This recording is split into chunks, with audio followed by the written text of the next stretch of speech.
Why mid-rise? That's the question.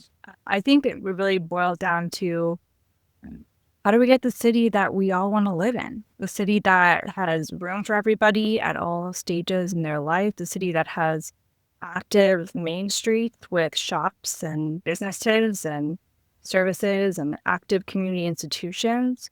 And I think that mid-rise is one of the key ingredients to that, to keeping our vibrant main streets with our mix of businesses and keeping a place for families within the city who may or may not want to live in a tall tower, but would rather something a bit closer to the ground.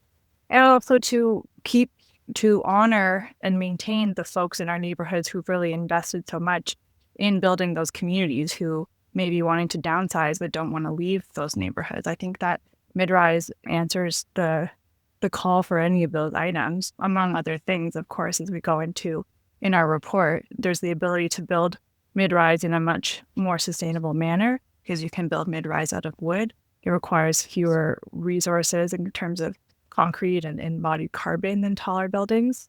Concrete and steel typically are the highest materials with the highest embodied carbon in our buildings. And they're just more aesthetically interesting, in my opinion. Right. That's maybe a little bit anecdotal, but I much prefer as a pedestrian to be walking along a St. Clair West or another place with interesting buildings that are human scaled, as opposed to seeing just a podium and then a tower that goes up to who knows how high, right?